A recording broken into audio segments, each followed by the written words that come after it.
napapansin na nila mga gawi kong parang hindi pambabae. Kasi bis na Chinese Carter, laruan ko ay text sa cholens. Tapos kajamin ko lagi noon mga sigang lalaki sa amin. Nung ako'y mag-high school ay napabarkada sa mga bay. Curious na babae na ang hanap din ay babae. Sa halip na makeup kit, bit-bit ko ay gitara.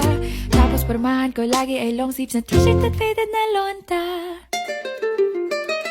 Pero nung makilala kita, nagbagong bigla ang aking timpla. Natutuwa ko na magpariban at mag-ahit ng kilay at least once a month. Hindi ko alam kung anong meron ka na sa akin ay nagpalambot ng bigla. Sinong mag-aakalang lalaki pala ang bibiyag sa tulad kong tigreng gala.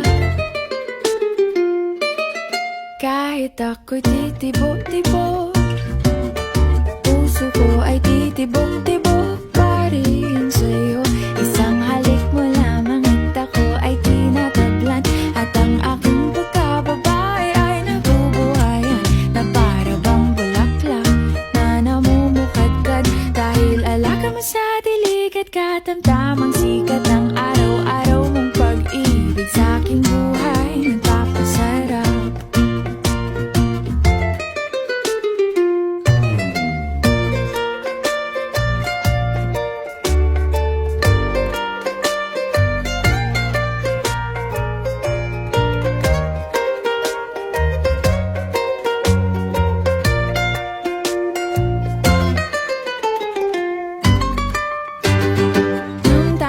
College ay saka ko lamang binigay ang matamis na oong 10 buwan mong trinabaho. Sa halip na tsokolate at tipikal na mga diskarte, nabihag mo ko sa mga tula at sa mga kata mong pabebe. Kaya nga noong makilala kita, alam ko na agad na mayroong himala. Natutuwa kong magtakong at napadalas ang pagsuot ng bestidang pula. Pero di mo naman inasam na ako ay magbagong tuluyan para patunayang walang matigas na tinapay sa mainit na kape ng iyong pagmamahal. Kahit ako'y titibo-tibo, puso ko ay titibok-tibok pa rin sa'yo. Isang halik mo lamang at ako ay tinatablan.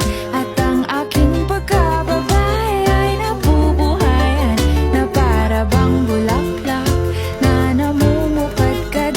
Dahil alaga mo sa dilig at katamtamang sikat ng araw-araw mong pag-ibig sa aking buhay nagpapasarap.